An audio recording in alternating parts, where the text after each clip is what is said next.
That's a good question. Am I going to commit to it to a season?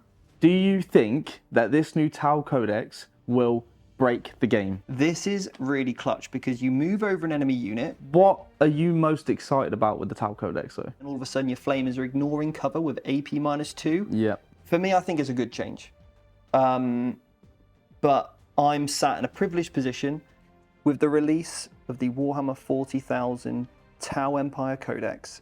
We're going to discover whether the book is going to live up to the expectations of the player base, or is it going to fall short with some massive changes that are going to hugely impact people's collections and armies. Is the rules going to be exciting enough to pick up this faction and play? We're going to cover each of the detachments. We're going to look at the enhancements, the stratagems, and some of the top combinations in the book to start to bring synergies to the Tau army and hopefully give you an indication of ways that you might want to play your tauempire army.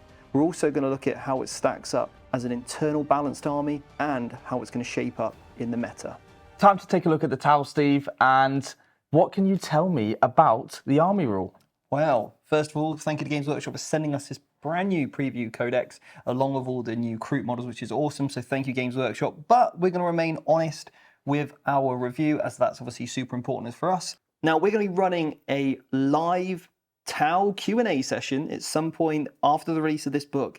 And make sure you've subscribed, turn on those notifications, and make sure you leave a question below in the comments. And then when we come to do the live Q&A, we can read out your question or your thoughts. So that'd be really interesting to get people's opinions and questions in. So if you have any questions on the Codex, pop them in the comments and we'll do our best to answer every single one on that live video. Okay, so the first army rule that we've got is called for the greater good. Now, basically, for the greater good is a keyword that you'll see on a lot of your different data sheets, okay? Pretty much everyone except for Kroot is going to get this army rule. Right, so like the auxiliaries basically don't get it. You've got to think about three things, all right? You've got an observer unit. You've got a enemy unit, which is going to be called our spotted unit. Yep. Okay. And then we've got our guided unit. What you're going to do is when you come to the shooting phase, you're going to select one of your units that is eligible to shoot, and that's really key. You have to be eligible to shoot. Yep. So if you've advanced, you're going to have needed the assault keyword. Yes. Okay. And what you're going to do is pick this unit, and it's going to become your observer unit. And basically, using its binoculars, it's going to look at an enemy unit and go, hey, shoot at this unit over here, which is our spotted unit. So you, of course, need line of sight. Then what you're going to do is one of your other units that you're going to select in this kind of pairing of the three things, okay, is your guided unit. And they're going to go, yep, we see it. And as a thank you for observing it for us, we are now guided by your incredible observations, and we now get ignores cover if you've got a marker light. Okay. But we're always going to get +1 ballistic skill. Right, so if they've got better binoculars, we're going to get ignores cover. Needing the marker light keyword, yeah. And then obviously we're going to hit better. And that also means that if we do get any ways to get +1 to hit, they'll stack. It will stack with the ballistic skill. Exactly that. Brilliant. Right, so to recap, both units need to be eligible to shoot. That's really key. One's an observer, one's guided, and your enemy unit is the spotted one. Okay? Yeah.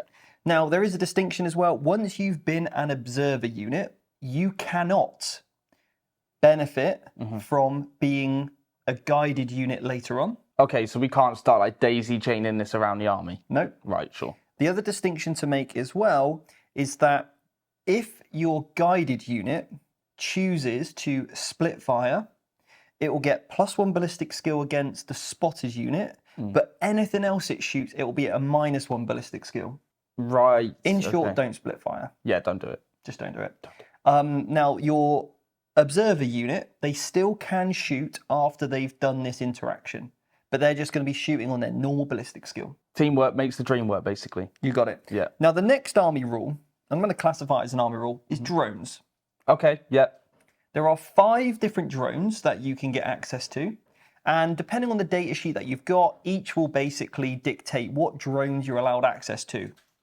And a rule of thumb here is you're not allowed duplicates of the same drone. Okay, right, and I'm assuming that these drones are basically extra bits of war gear that can start to buff these units. You got it. Awesome. Now, on this note, and this is a shame for some people, that the drone unit is no longer an option to take. Okay, so your drones are effectively extra rules for your data sheets, and I would use them as markers. So it's clear for you and your opponent what unit has what.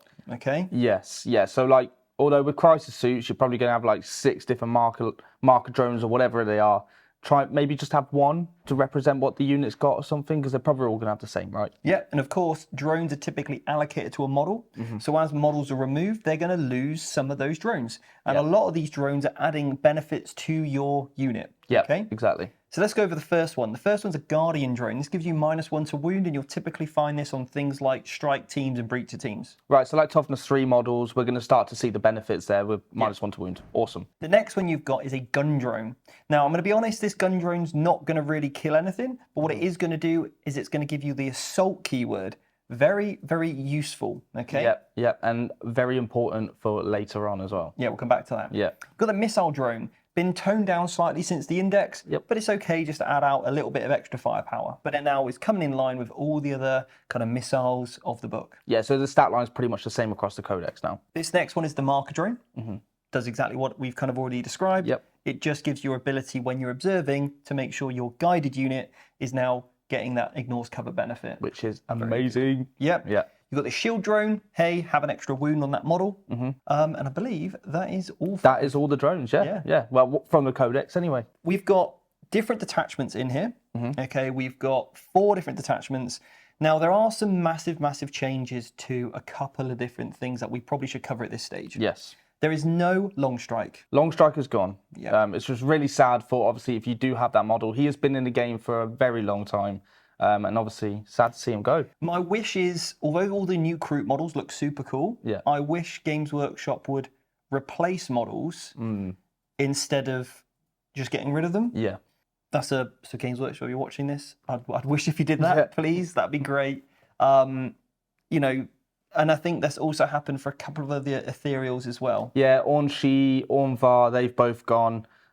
Sad, but yeah. Crisis Commander is no longer an option in this book, and also the drone unit is no longer an option in this book. Yeah, as we've exactly. already said. And obviously, the crisis unit or crisis suit unit has changed. It's no longer one data sheet; it's 3 separate data sheets. So we haven't lost them. They're just 3 different types now. So for me, they've had 4 distinctive changes.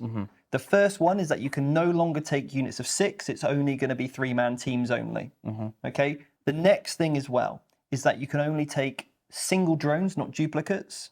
So now you're only ever going to be able to add 1 more wound to your crisis units, not 2. The next thing is that your weapons are fixed to the type of data sheet that you've taken, and there are 3 different crisis suit variations that you can take from. Yeah, we've got the Sunforge, we've got the Fire Knife, and we've got the Star Scythe Battlesuits. That's it. Now, the first one you mentioned, the Sunforge, that one is going to be equipped with twin fusions. Yeah.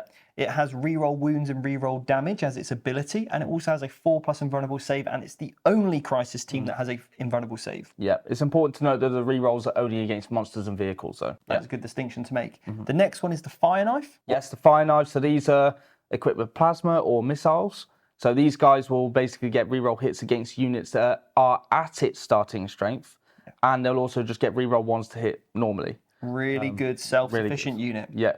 Now, the plasma profile, you know, 1 shot is range 18 now, so the range has slightly dropped. Gone down. Now, this unit ignores ballistic skill modifiers. Yes, so you're never going to take minuses to hit, but you can still be guided and get the +1 to your ballistic skill and +1 to hit rolls if necessary. Yeah, because the word is can, not have to. Yeah, exactly. That's why you can still get the benefit of yours. And the final unit we want to look at is the Star Scythe unit. Yeah, these guys are amazing. Now, you get +1 AP with all of your burst cannons or flamers that you've got, and you can take basically dual wield them or 1 of each. Okay. And you get +1 AP when you're targeting anything that isn't a vehicle or monster. Yeah. And you get fallback and shoot. Okay. It's fantastic. Fantastic. Very versatile unit. And going to be killing loads of swarms, isn't it? Yeah, so this is 3 different data sheets, which does mean you could take 9 of each data sheet. You could. And then obviously there's 3 of those, so 27. That's quick math, Steve. I'm proud of you. Thank you. Now, one thing to note, though, and I think this is where a lot of people will be unhappy, is about the lack of variety of weapons. Yeah, you're not going to get that feel of customization on the weapon loadouts of the units, which obviously if you have glued your models in a certain way and stuff like that, it's not going to feel good, right? Especially with the cyclic iron blasters. Yes. They're not even an option here. No. Personally, what I would do if I was a Tau collector, I would, and I think, and I'm not sure how tournaments will rule this, but providing that your unit is very clear what it is. Yep. So if your unit has got just cyclic iron blasters everywhere, and you were to say, this is my fire knife team, Yeah. and maybe on the, I don't know, on the sort of shoulder pads or on the legs or something clearly distinguishable. Yeah. Maybe, you know, Like a knife transfer or something. a knife transfer or even a flame transfer for the fire part. You've got the sun forge, you could get like a transfer of the sun. Yeah. And then also you've got the star as well. So I would personally customize my units that way, just so it's really clear what's what. And I think for a while that'll probably be okay. Yeah, because it's quite distinct that way, isn't it? Yeah. So yeah, if you've magnesized your models, you're fine. But obviously, if not, then you might have some, you know, chopping off of weapons and things, but which isn't great. But anyway, the points are the one that's going to be the interesting thing. We'll cover this at this stage. If we take what they've done for Dark Angels, a new unit essentially had its new points cost. Yes. From the Codex. For example, the Inner Circle, or that unit basically came out at its Codex points. If all the other units had points from the balance data slate, it maintained those. This is the interesting one with the Crisis ones. Are they going to stay at their current points, which I think makes them very poor? Yeah. Or are they going to be their Codex points? And I actually think they start to look pretty good. Yeah, I think, what are they now, 200 points at a minute for free? I don't think that we can justify that at all with these changes, especially because you're not going to be getting involves on all the units. You're not going to be getting all of the options. Yeah, you're one wound down. So there's a lot of nerfs just off the first visual reading. Yeah. But hopefully, as you said, the points do stay the same as the Codex. Yeah, you know, because 165 for the Fire Knife, 140 for the Star Scythe, and 160 for the Sun Forge. Yeah. You know, I think at this stage they can start to actually trade a little bit, even as their own units without being led. Yeah. Particularly the Star Scythe unit. Yeah, sure. I can, and that's the one with all the DACA. I can really see that as a really good kind of anti-screening unit, and being a fantastic Overwatch deterrent as well. Now, before we get into the detachments, Jordan, I want to ask everybody back home, what is your favourite detachment? Okay, we're going to go through them, but put in the comments below what your favourite detachment is and why. So what's the first detachment you want to look at, Steve? Well, the first one is going to be Kion. Okay. Now, this is the same as if it was as the Index, but if you're not familiar with that, we're going to go through it anyway. Yes. So you're going to get from turns 3, 4, and 5, so a little bit of a delay, you're going to get a sustained hits 1 on all your ranged attacks.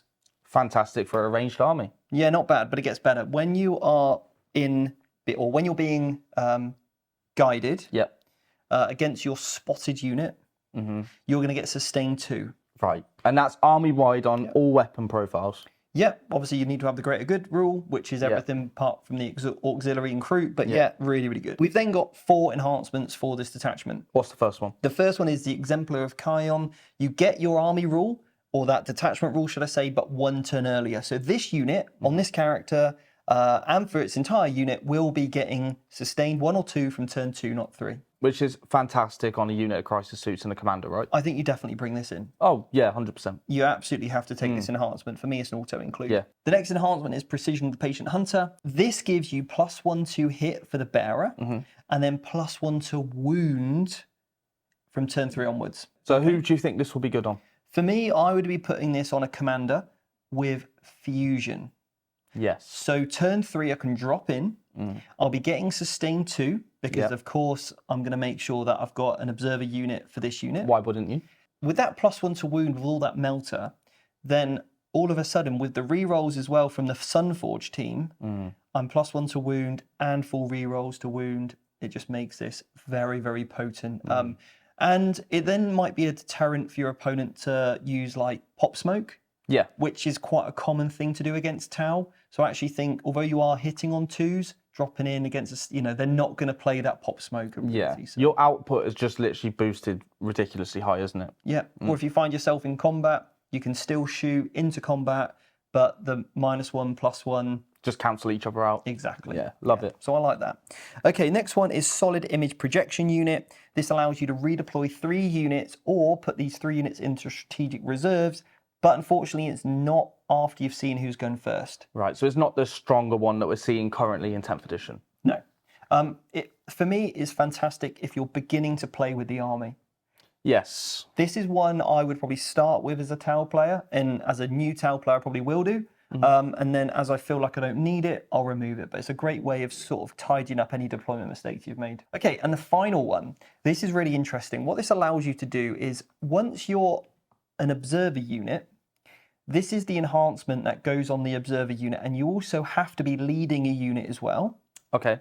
Your guided unit is going to get lethal. So now you're giving them sustain 2, lethal, potentially ignores cover, and +1 ballistic skill. There is an issue here though, is who do you put it on? Because we're kind of restricted to either an ethereal, Yeah. a fire knife, or should I say a fireblade, Fireblade, yeah.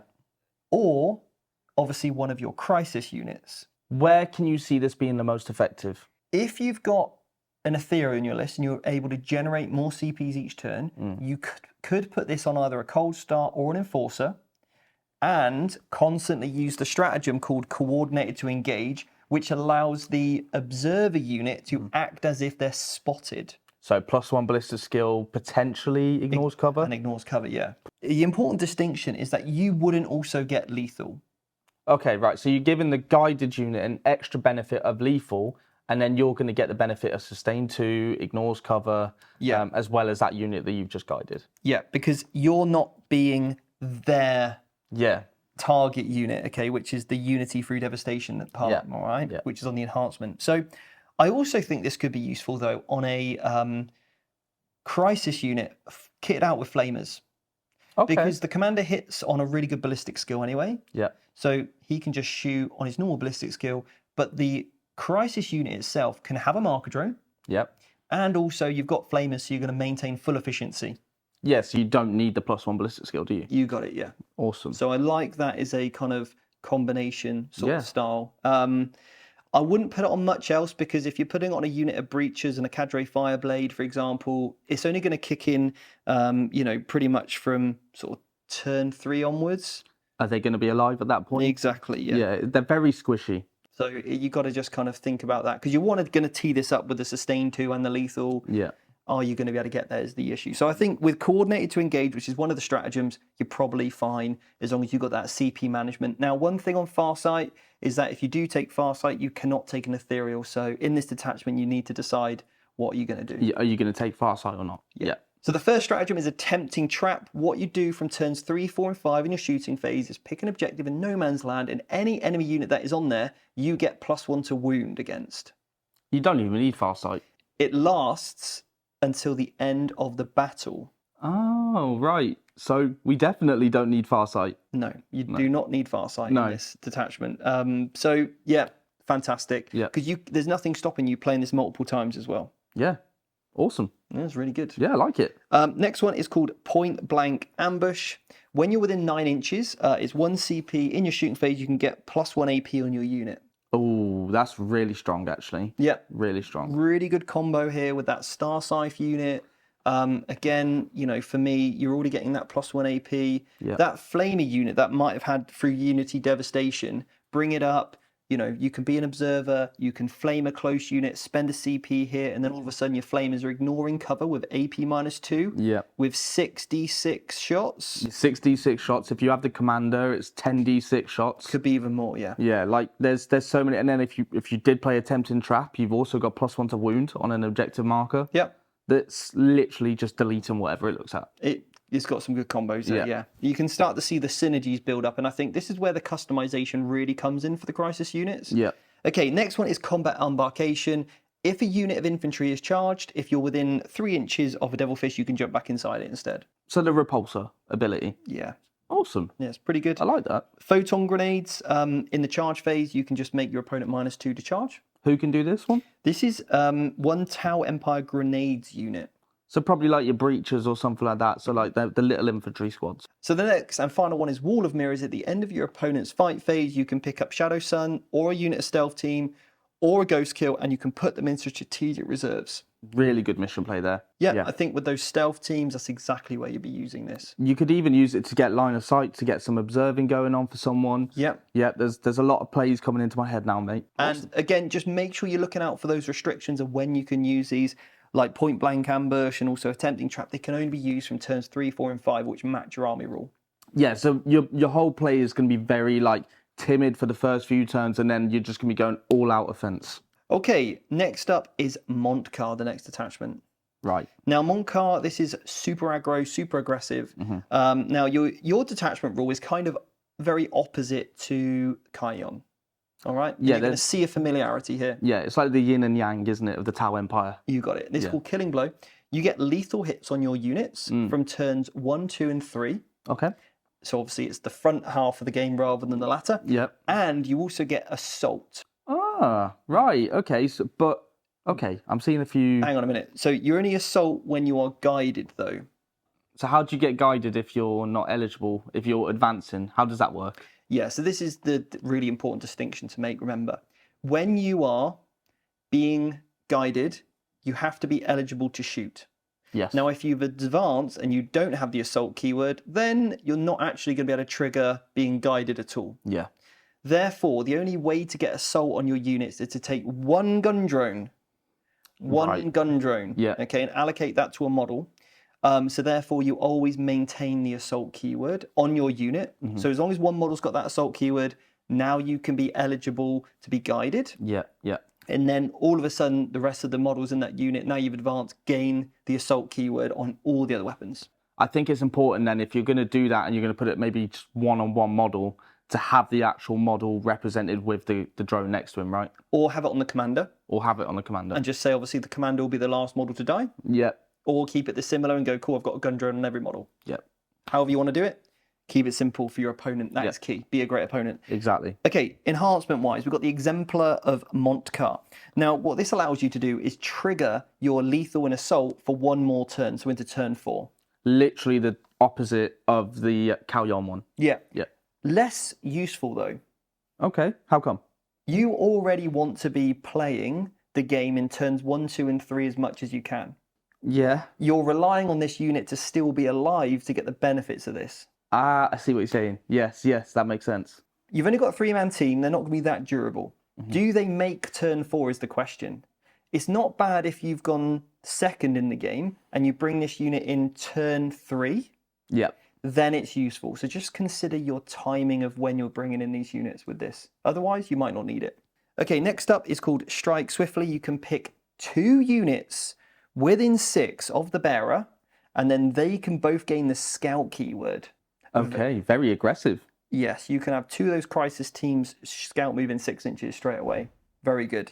I love that one. It's very, very good, especially with some combinations that we're going to be covering on the Masterclass. Now, if you're unfamiliar with our Masterclass series, every time a new codex is released, what we do is we break down each and every detachment into 4 to 5 distinct elements. We look at the strengths and weaknesses of the detachment and army rule, the configuration of what a playstyle might look like for that army, a typical army list. We go over how to deploy them, we cover all the different gotcha moments, and also the best ways from a tabletop view of how to maximize these stratagems so you can kind of see it all on the table, work into the most efficient. Now, you can buy this one as a one-off standalone course. The link will be in below, or you can sign up to the subscription program where you get access to every single masterclass. Yes. Okay. And every time there's a new codex, it automatically appears into your library of courses. Yeah, exactly. And we have one for every single codex out currently. Yeah, and we're going to continue based on Games Workshop's roadmap of release. Next up is called the Strategic Conqueror. Right. Now, the Strategic Conqueror, you pick an objective, and every time you're on that objective, you get +1 OC with your army. Okay, pretty good on like 2 OC Crisis suits. So now when they're going on to that objective, they're going to be OC3. It's great because you don't have a real combat punch. Yeah. So it means you can, what we call like, storm an objective. what we say sabotage if you're on the academy. Yeah. It's the terminology we use where you go onto an objective and you're trying to just take it off your opponent.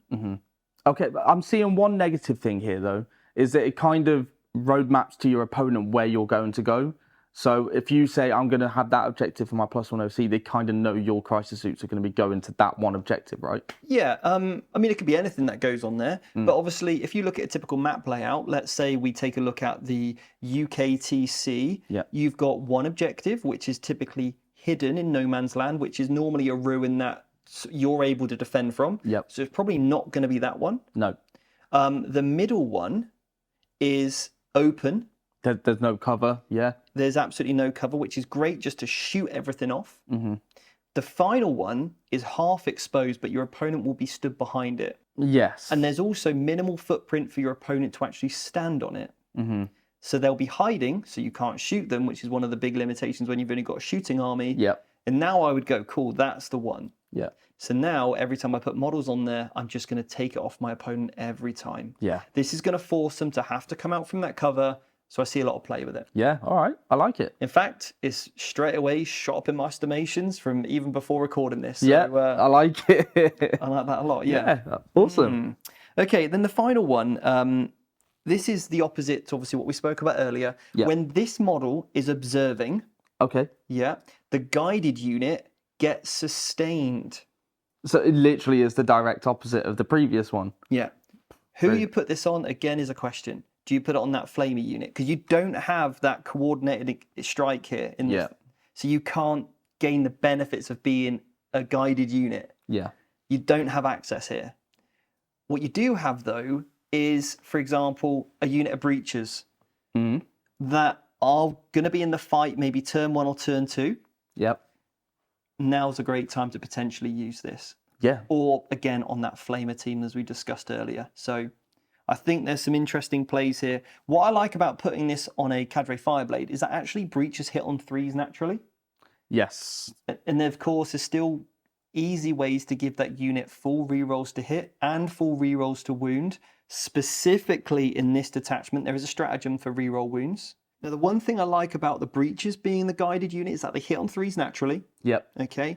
Now, there are also ways to give them reroll hits. So they're ballistic skill 3, they could get reroll hits and also reroll wounds. And they can get reroll wounds from one of the stratagems, which allows them to reroll once they've disembarked from a transport. Or if your opponent's on an objective, breachers can do that naturally. And there's also a stratagem here called Pinpoint Counteroffensive. If one of your units kills one of mine, for 1 CP until the end of the battle, I reroll all hits against you. Okay. So how do you reckon we could trigger this? Maybe by sending in like just a cheap unit, letting them kill that unit, and then you go, great, now you killed that cheap expendable unit. Yeah. Now my unit is going to delete your unit. Could be that 3-man team of stealth unit that have perhaps just cleansed an objective for me, Yeah. or whatever. So yeah, really could be anything. So sure. It does exclude Kroot unit though, okay? So you can't, Okay. We can't chuck up hounds and just go, please, just go die. you can't throw your Kroot away that easily. Oh, okay. All right. So the next stratagem is 1 CP auto advance 6 inches. Brilliant. Yeah, this is really good with the Cold Star Commander that moves 12 because it gives your unit, an 18-inch move now. Yes. And of course, you can gain assault, so you're automatically shooting. Yeah. Scout 7, potentially, or 6, sorry. Scout 6. Yeah, like first turn. So that's 24-inch threat range first turn with the range of whatever weapons you've been equipped with. Yeah. Oh. Cut a lot of angles there. Yeah. Focused fire. Okay. Pick 2 units, and you both get +1 AP against that target unit. Oh, so you pick 2 of your units and 1 enemy unit, Yeah. and then you now both get +1 AP against that one target. Yeah. Only when they target the enemy unit, though. The Tau do love to work in pairs, don't they? They love it, yeah. Yeah, exactly. The next one is called Pulse Onslaught. You shoot a unit and you get -2 move, -2 advance, -2 charge. As a combat player, this one hurts a lot. Yeah, massive, massive. It is expensive at 2 CPs, but it's if you've got that unit of maybe like 10 Terminators or a huge brick of models, you're like, I don't want them getting anywhere close to me. Shoot them. And just basically, it has to be used with an infantry unit, I will say. Okay, so we can't do this with the crisis suits. No. But we could do this with like maybe some breachers or anything of that nature. The sniper drone unit has the infantry key with a long range, great. Yeah. Okay, next up is called counter-offensive systems. In the shooting phase, it's again 2 CPs, -1 damage. Oh, okay. 2 CP though. We know -1 damage is great. I think it's worth to note, again, do you need an ethereal in this army for that extra CPs? It's either that or you build into your battle plan with the tactical cards. It's like potentially you're going to have to give up an objective to get these CPs, start getting your stuff, right? But you never want to be doing that, right? You always want to be scoring points rather than just burning them for the sake of it. So the question is, does Farsight make this list? I don't know. Oh, Steve, don't do this. I love Farsight. I know. I think he does because of how his rules are great. We'll come on to him later because he has had some big changes. Now, there are 4 battle tactics in this book, and Commander Farsight does allow you to do stratagems for 0 CPs. So it can help, but you cannot take that ethereal. So focused fire is a battle tactic, aggressive mobility is a battle tactic, pinpoint counter-offensive is a battle tactic, but you're not selecting his unit, so it wouldn't trigger. And also combat debarkentation is an infantry unit, so you can't use it anyway. Yep. So there's only 1, maybe 2 that you can really use him with. I don't know, it's a tough one, but the ethereal is certainly standing out as a go-to. Yeah. Okay, next up is the retaliation cudgel. Okay, now this is all about battlesuits, and this is where Farsight definitely comes in. Yes, awesome. Right, tell me why, Steve. Okay, detachment rule. When you're within 12, you get +1 strength to your weapons. Brilliant. But this is battlesuits only, as are all of the enhancements, all battlesuits, and I believe all the stratagems are battlesuits only as well. So this is what every Tau player has been dreaming of for 10th edition. Also, when you get within 6, you get +1 AP. Okay, right, let's just sprinkle that in as well, yeah? Yeah. The first enhancement is once per turn, you can use a stratagem twice. So you still have to pay for it. Yeah. And it can still only be used on a battle tactic as per the balanced data slate. So there is some limitations there, obviously. But, and we'll take a look at which ones are battle tactics. Yeah. Okay, next up is called Star Flare Ignition System. Okay. This allows you to remove your unit from the table and go back into strategic reserves. So then, of course, you could deep strike down back again. Okay, so we can just have a crisis suit unit just going on and off, on and off. You got it. We need to question how useful that is, though. Okay. Because obviously, if you're constantly in the fight, how long are you going to remain there for before your opponent just kills you? Yeah. So that is something to question.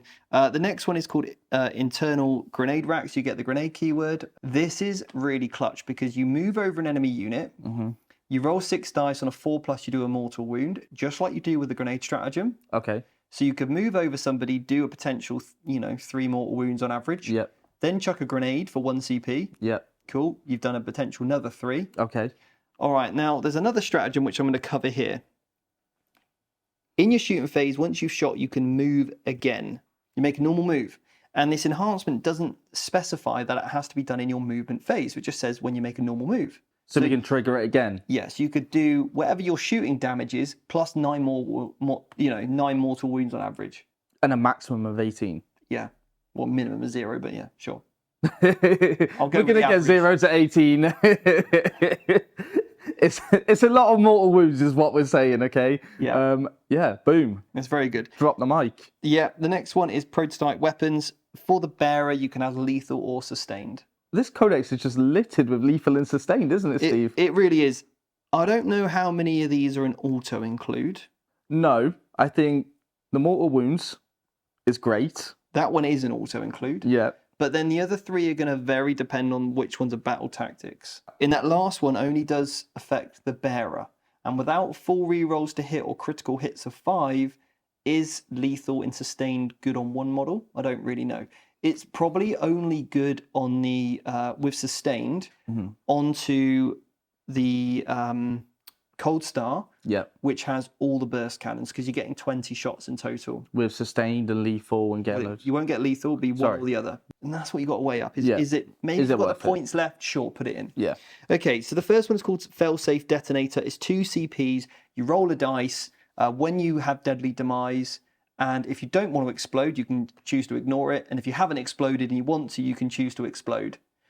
And if you don't have deadly demise, you can use it to give yourself deadly demise on a, basically it's D3 within 6. Okay? Okay, so you can literally just blow yourself up or choose not to.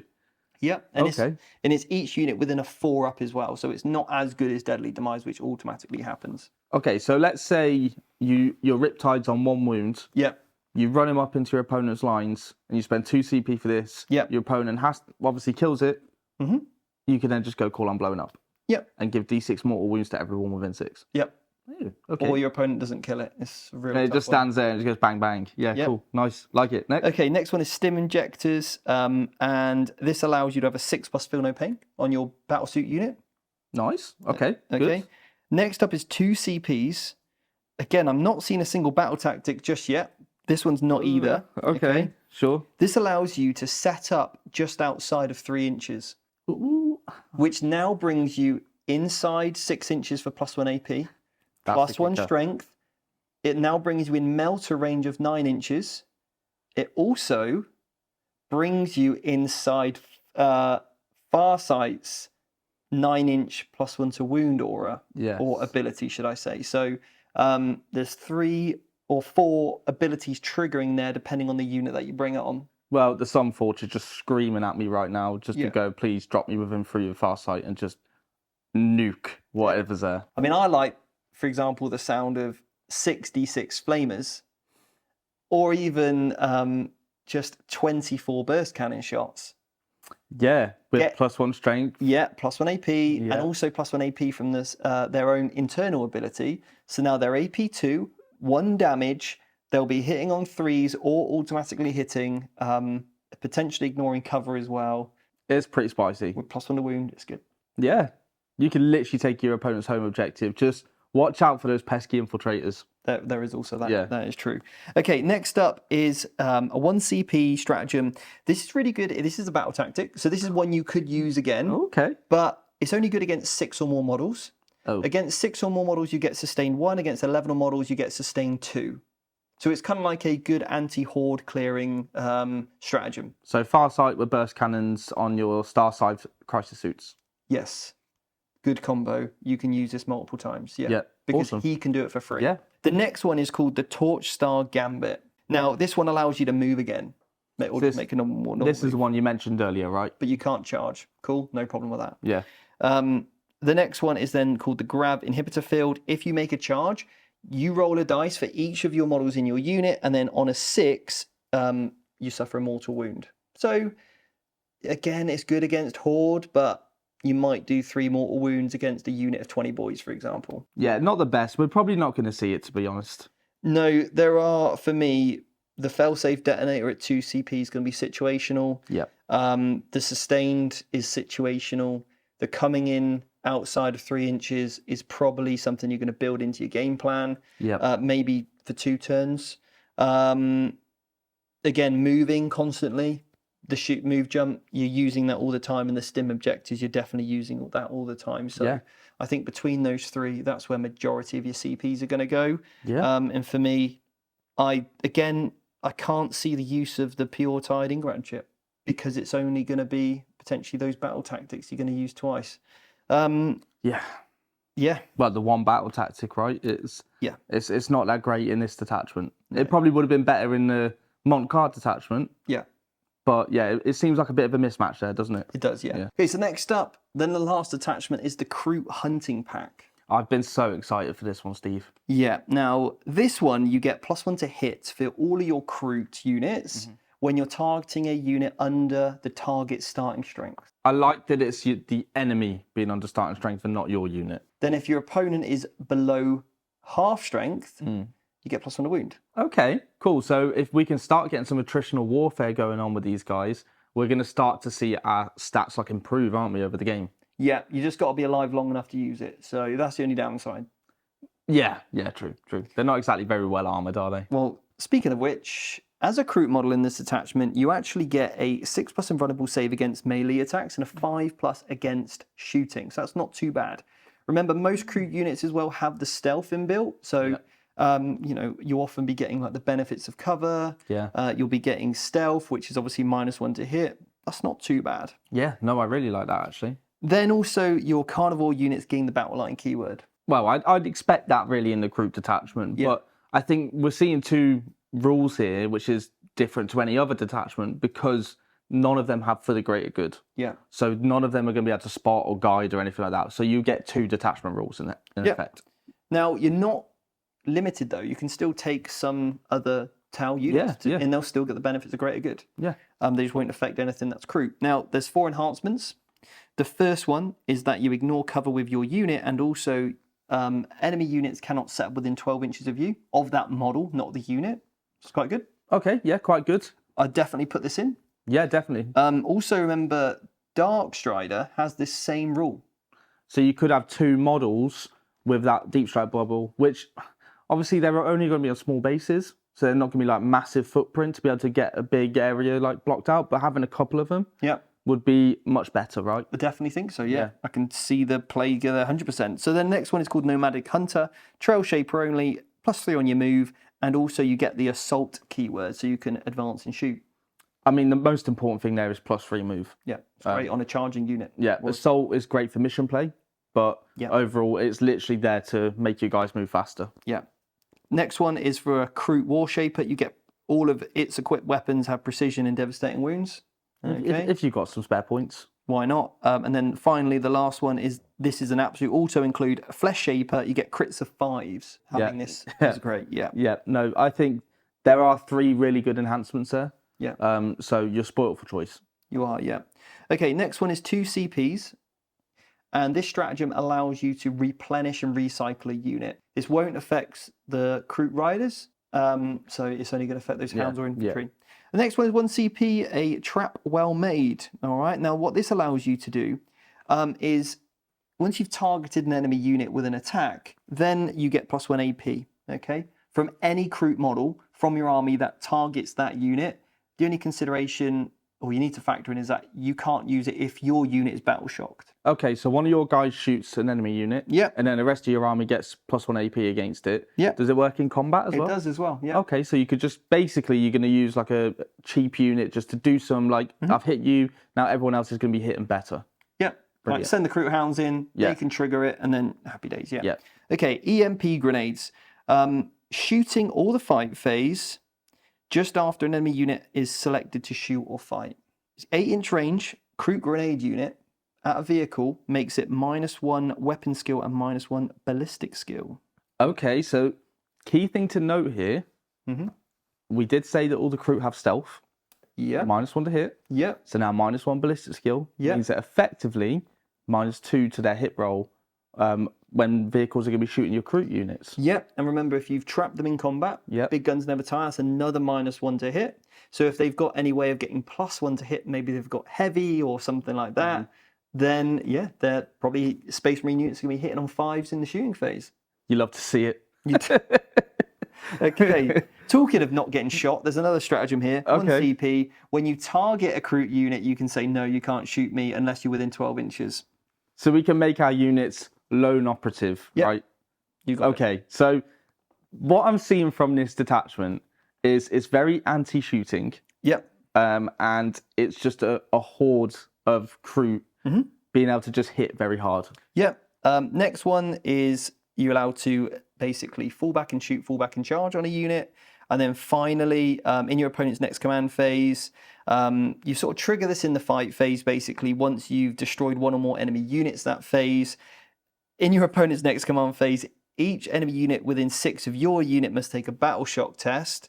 If that unit is below half strength, subtract 1. Enemies basically then don't have to take any more battle shock checks. But that one I can't see being played that often. A, it requires you to kill a unit in combat, which might not be as easy as it sounds.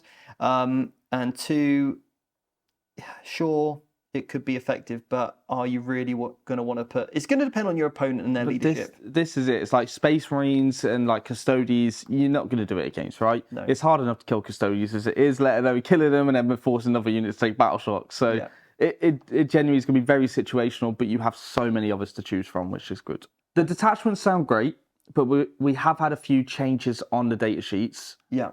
What are the unit spotlights that you want to discuss? Farsight, number 1. He's had a couple of extra wounds. He's also got a better save. He's lost his rerolls in combat, but he hits on 2s anyway.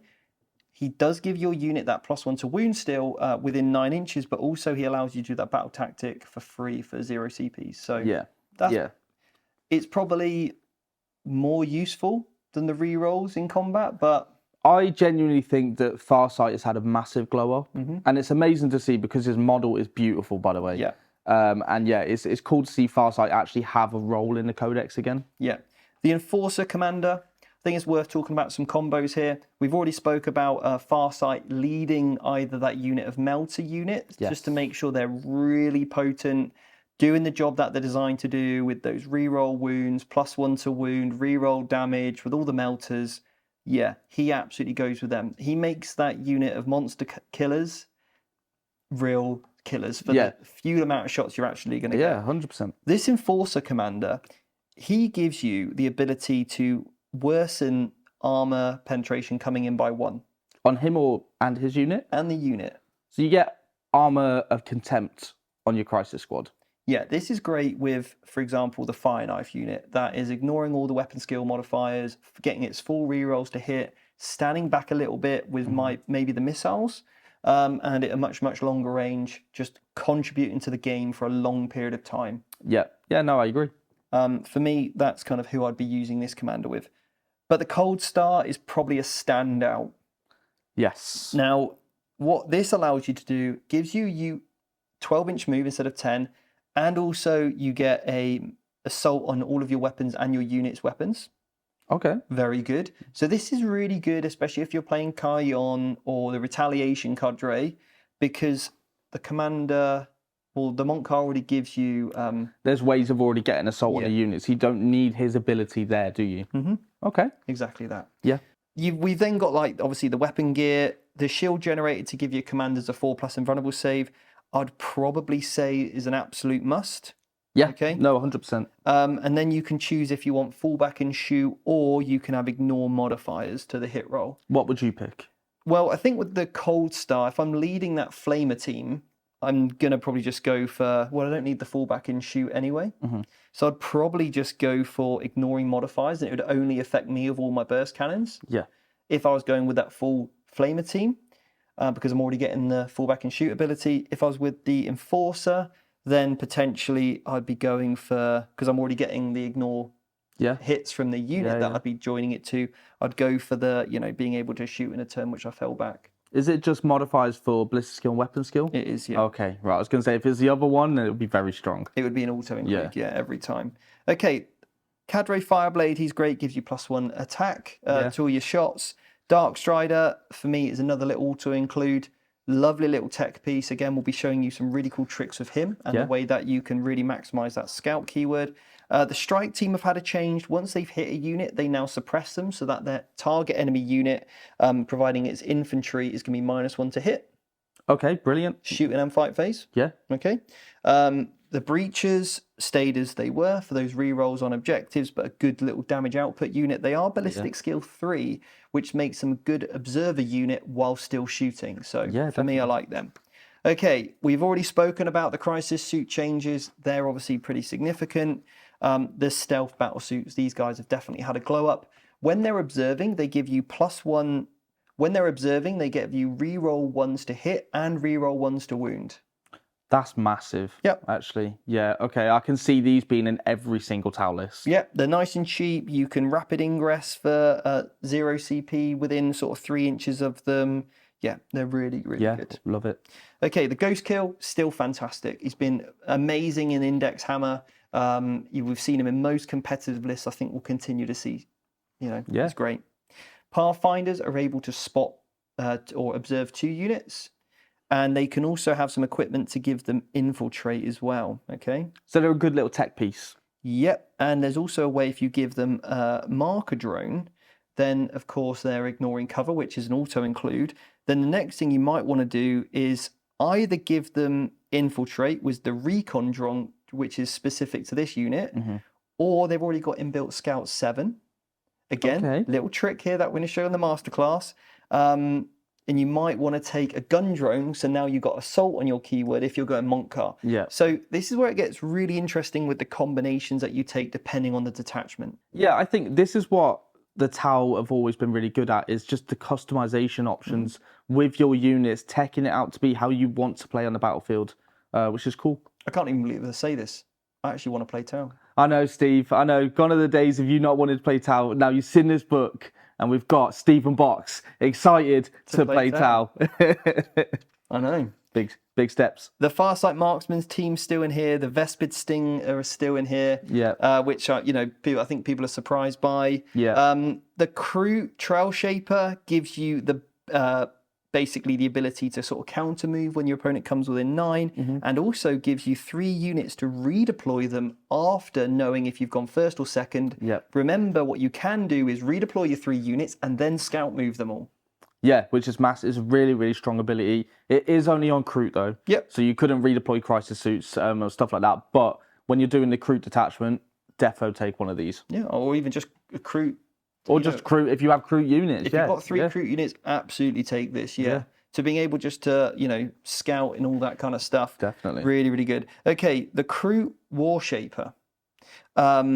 He allows you to unbattle shock a unit, and also you can target a unit for 0 CPs. Not as essential as, for example, the Kroot Trail Shaper. Yeah.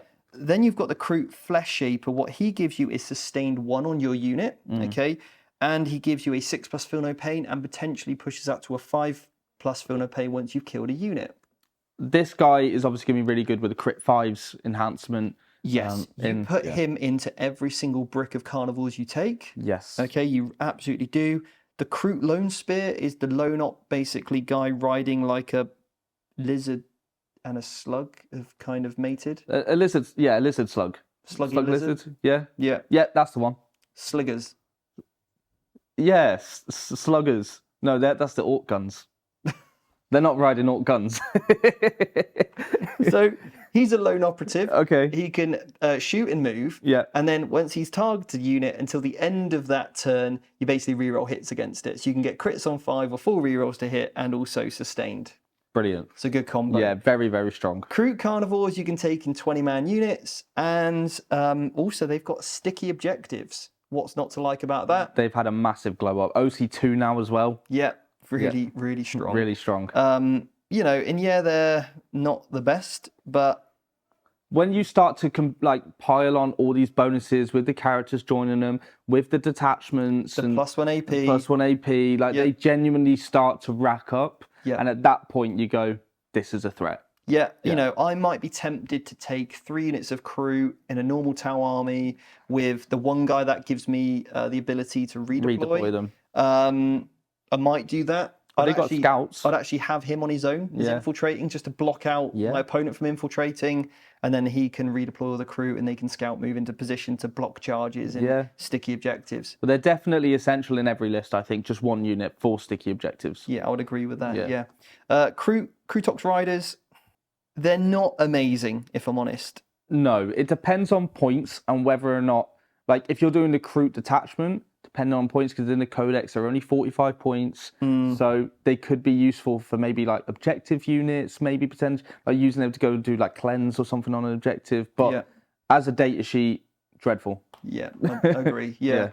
The Krootox Rampagers, though, could have a bit more play. I think they're aggressively costed. They've got assault. They can easily do mission playing things for you. They do mortal wounds as well in the charge. They've got grenades, so they can grenade along with obviously their kind of inbuilt tank shock, which is kind of cool. I do like them, and their combat output isn't too bad. They do genuinely. When you start to stack on things on these guys as well, they're not too bad. They do hit really hard. Yeah. The Kroot Hounds, we've seen them before. Fantastic screening units. They can advance in charge. Yeah. The Kroot Fast Stalkers, which are like the kill team, they're able to infiltrate. They can have, against one particular target, lethal or precision. Yeah. Again, if you just wanted an infiltrating unit, I think stealth suits are just better.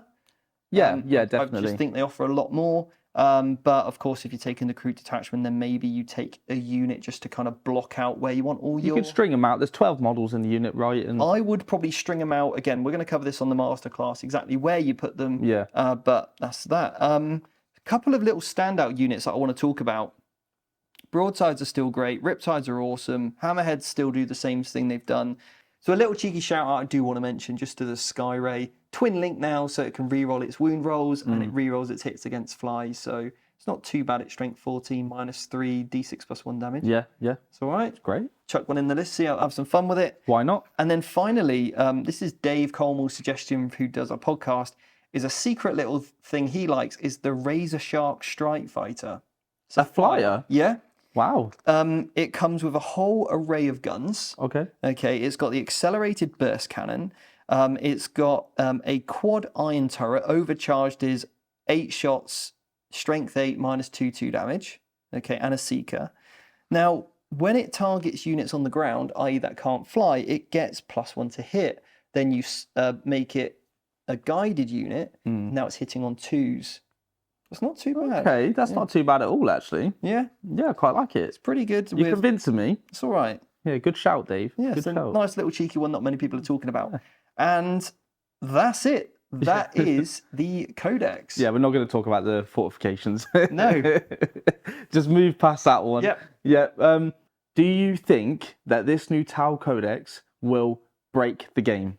I don't think it's going to break the game. I think the internal balance of this book is great. I think it's a real decision whether you go Kion, Montcar, or the Retaliation Cadre. That's a great internal balance set. Of course, if you want to play Kroot, you just take that one. I think it will come in steady at I would say, upper 50s win rate. Okay, yeah. I think it will probably stay around like the 52-4 mark. Yeah. Why? Because I know the player base of a high skill level really like Tau, so I know there'll be a lot of adoption by some of those top players. Yeah. That will certainly boost up some of that win percentage really, really well. I think it's exciting enough for new players that might not have ever tried Tau, like myself, will definitely take it up and give it a try. So that's exciting. But yeah, I think internal balance is good. I think there's nothing in here that I look at and immediately seems broken. I think that's good. I agree. I agree. I think it's going to be more enjoyable for people to play against. It's less things to kind of keep track of. Yeah, I think that's been a problem with Tau for a while, is there's a lot to go on. It's a lot of decision fatigue as well with the army. Even playing the army, there's a lot to think about. So what are you most excited about with the Tau Codex, though? For me, it is the customization of the commanders and also the units. Okay, so you don't think the changes to the Crisis Suits is, like, not in terms of what you've got as a model, but in terms of a rule change, is that a good change or a bad change? For me, I think it's a good change. But I'm sat in a privileged position where my Crisis Suits are magnetized. And I don't have any emotional attachment to what they've done for me in the past. Yeah. So for me, I'm in a very privileged position there. But I do think the overall health of what the units look like is a plus for the game. So I'm sorry if that is a difference of opinion to what you might think. Again, I've got no bias there, in no attachment to it. I can completely appreciate if it was like my Black Templar sword brethren, and all of a sudden all their weapons changed, and I had to then take off my twin lightning claws. Oh, yes. So look, that'd be horrible. It would, and I can fully sympathise with that. I can. So, Stephen Box, are you going to be playing Tau? That's a good question. Am I going to commit to it to a season? And what detachment would you pick?